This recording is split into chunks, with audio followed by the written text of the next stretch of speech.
నమస్తే ఆంధ్రప్రదేశ్. స్థానిక సంస్థల్లో మహిళలకు కూడా రిజర్వేషన్ 33% నుంచి 50% పెంచడానికి కేంద్ర మంత్రిమండలి నిర్ణయం తీసుకుంది. వచ్చే లోక్సభ సమావేశాల్లో ఈ బిల్లుని ప్రవేశపెట్టడానికి 243D ఆర్టికల్ ని సంస్కరించడానికి ప్రభుత్వం నిర్ణయించింది. దీని యొక్క పర్యవసానం ఎలా ఉంటుంది అనే విషయం మీద ఇవాళ దృష్టి సారిద్దాం.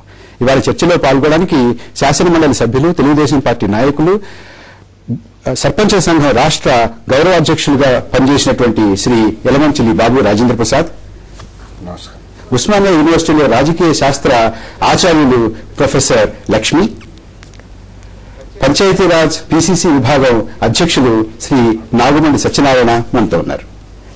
మన చర్చను ప్రారంభించుకునే ముందు ఈ ఘడిలో ఉన్నటువంటి వార్తలోని ముఖ్యాంశాలని ఒకసారి చూద్దాం. 2014లో రాహులే ప్రధాని అంటున్న వైఎస్, రాష్ట్రంలో 41 ఎంపీ సీట్లు సాధిస్తామని ధీమా. పల్లెసీమల్లో ఇకపై మహిళలదే రాజ్యం, పంచాయతీ ఎన్నికల్లో 50% సీట్లు.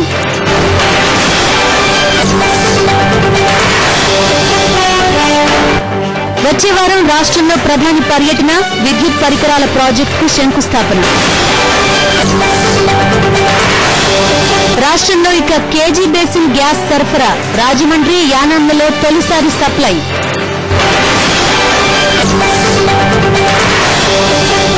కాందహార్ పాపం అద్వానీకి తెలుసు, జస్వంత్ తో శృతి కలిపిన బ్రజేష్ మిశ్రా. టెర్రరిస్ట్ ముజీబ్ మెడకు మారణాయుధాల పాపం, దోషిగా నిర్ధారించిన నాంపల్లి కోర్టు, రేపు శిక్ష ఖరారు.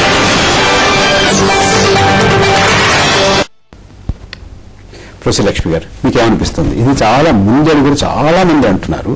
అయితే ఒక పక్క లోక్సభ, శాసనసభ వీటిల్లో అనుకున్నట్టుగా మహిళలకు రిజర్వేషన్ లేకుండా దీన్ని మాత్రం పెంచుతున్నారు అనేటువంటి విమర్శ కూడా చేశారు. ఇది వాస్తవం అండి. స్థానిక సంస్థల్లో ఆల్రెడీ గత ఎన్నికల్లో పోల్చినట్లయితే మనకి మున్సిపాలిటీల్లో 48% మహిళలు ఈ స్థానాలను ఆక్రమించుకున్నారు. అయితే ఎటువంటి అధికారాలు లేకుండా, స్వయం ప్రతిపత్తిని సాధించకుండా కేంద్ర రాష్ట్ర ప్రభుత్వాలు నియంత్రించేటువంటి స్థానిక స్థలంలో మహిళా రిజర్వేషన్ 50% పెంచినంత మాత్రంలో ఇది సరిపోదు.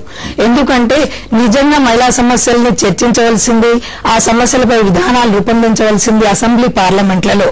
అయితే గత 13-14 ఏళ్ల నుండి మేము ఆశించింది ఏంటి అంటే అసెంబ్లీ అండ్ పార్లమెంట్లలో మహిళా రిజర్వేషన్ బిల్లు ప్రవేశపెట్టి చట్టంగా మారుతుందేమో అని ఆశపడ్డాం. అంటే మన రాష్ట్రపతి ప్రసంగంలో కూడా ఈ రెండింటినీ ప్రస్తావించారు. అయితే ఒకదాన్ని వదిలేసి ఒకదాన్ని అమలు చేస్తున్నారనేటువంటి అసంతృప్తి ఏమైనా ఉందా మీకు? 2004 ఎన్నికల్లోనే అజెండాలో 3వ అంశం మహిళా రిజర్వేషన్లు, చట్టసభల్లో మహిళా రిజర్వేషన్లని యూపీఏ పార్టీ చెప్పింది. అయితే యూపీఏ గవర్నమెంట్ వచ్చి 5 ఏళ్లని మళ్లీ ఎన్నికల్లో వచ్చారు. అయినా ఇప్పటి వరకు కూడా 100 రోజుల ప్రోగ్రాంలో కూడా మహిళా రిజర్వేషన్ చట్టసభల్లో ప్రవేశపెట్టకపోవడం అనేది చాలా విచారకరమైనటువంటి విషయం. ఎందుకు అంటే కాసేపు లోక్సభ, శాసనసభ అలా పెడదాం. దీని ప్రభావం ఎలా ఉంటుంది? దీని ప్రభావం తప్పకుండా స్థానిక సంస్థల్లో మహిళలు పాల్గొనే అవకాశం ఉంటుంది. ఇప్పుడు మున్సిపాలిటీలో 48% ఉన్నారు. అయితే పంచాయతీలు, మండల పరిషత్, జిల్లా పరిషత్ స్థాయిల్లో 50% మహిళలు వచ్చేటువంటి అవకాశం ఉంది. ఎందుకంటే 50% జనాభాలో ఉన్నప్పుడు 50% ప్రజలు అధికారంలోకి రావడము అది సమంజసమని నేను అనుకుంటున్నాను. ఇతర దేశాలతో పోల్చినట్లయితే స్కాండినేవియన్ దేశాల్లో, నార్వేలో తీసుకోండి, స్వీడన్ లో తీసుకోండి, 1995 నాటికే 50% మహిళలు మంత్రివర్గాల్లో ఉన్నారు. ఈ రోజు స్వీడన్ లో 58% మంత్రి పదవుల్లో మహిళలు ఉన్నారు. అటువంటి దేశాలతో పోల్చినప్పుడు మనం ప్రవేశపెట్టే ఇది చాలా తక్కువ స్థాయిలో ఉందని నేను భావిస్తున్నాను. రాజేంద్ర ప్రసాద్ గారు, అంటే గ్రాస్ రూట్ లెవెల్లో, క్షేత్ర స్థాయిలో దీని యొక్క ప్రభావం ఎలా ఉంటుంది? అంటే చాలా మంది అనేక అధ్యయనాలు జరిగాయి. కొన్ని చాలా పాజిటివ్ గా దీని యొక్క ప్రభావం ఉంటుందని చెప్పి, కొన్ని మహిళలు పేరుకు మాత్రం ఉంటారు కానీ వెనకాల నుంచి నడిపించేటటువంటిది వాడి భర్తలో, లేకపోతే మావగారో, లేకపోతే తండ్రో, లేకపోతే మరిదో, లేకపోతే బావగారో అనేది. అయితే మహిళలు నిజంగా అంటే 1-2 సార్లు ఎన్నికైన తర్వాత మహిళలు నిజంగా వారంతటి వారు నడుపుతున్నటువంటి మండలాలు కానీ, గ్రామాలు కానీ, వాటిలో ఈ మహిళా రిజర్వేషన్ ప్రభావం ఎలా ఉంది? వారి నేతృత్వం వహిస్తున్నందువల్ల వచ్చినటువంటి ప్రయోజనాలు ఎలా ఉన్నాయి?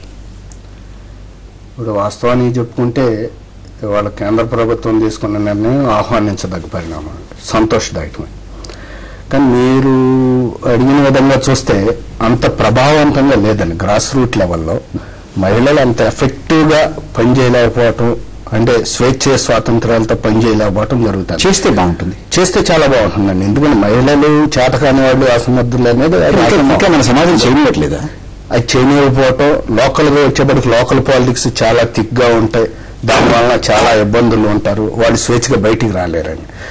వాస్తవానికి ఇలా స్థానిక సంస్థల్లో వీళ్ళకి 50% రిజర్వేషన్ ఇచ్చి మహిళా బిల్లు ఇప్పుడు పార్లమెంట్లో పెండింగ్ ఉందండి. దానికి తిలోదకాలు ఇవ్వడానికి, మంగళం పాడడానికే ప్రభుత్వం, కేంద్ర ప్రభుత్వం ఈ రకంగా మహిళలను మోసం చేస్తానని నేను అభిప్రాయపడుతున్నానండి. వాళ్ళకి నిజంగా ఎమ్మెల్యేల్లో, ఎంపీల్లో క్రియాశీలకమైనటువంటి ఆ స్థానాల్లో రిజర్వేషన్ ఇవ్వమనండి. అప్పుడు వాళ్ళు చాలా సమర్థవంతంగా పనిచేయగలరు. దీనికి మీరు లంకె పెట్టి అది లేదు కాబట్టి ఇది చేయడం అసంతృప్తి అనేది ఒకలాగా మీరు అనుకుంటాను. కానీ అది కాసేపు పక్కన పెడదాం. దీనివల్ల దీంట్లో ఉన్నటువంటి ప్రయోజనం, దీంట్లో ఉన్నటువంటి పాజిటివ్నెస్ ఇది ముందడుగా కాదా? డెఫినెట్ గా నేను అందుకని నేను చెప్పింది ఇది ఆహ్వానించదగ్గ పరిణామం అన్న. కానీ పూర్తి స్థాయిలో మహిళలు వాళ్ళ యొక్క పెర్ఫార్మెన్స్, వాళ్ళ శక్తి సామర్థ్యాలు నిరూపించుకోవడానికి ఇప్పుడు ఒక జయలలిత గారు కానివ్వండి, లేకపోతే సోనియా గాంధీ గారు కానివ్వండి, లేకపోతే పశ్చిమ బెంగాల్కి వెళ్తే మమతా గారు ఫైర్ బ్రాండ్ గా ఉన్నారు. ఈ రకంగా మహిళలు చట్టసభల్లో చాలా బాగా ఎఫెక్టివ్ గా పనిచేస్తున్నారండి, చాలా పవర్ఫుల్ గా. ఒక రకంగా కింది స్థాయిలో అంత ప్రభావవంతంగా చేయలేకపోతున్నారు. అది వాస్తవం, మేము ప్రాక్టికల్ గా చూస్తున్నాం.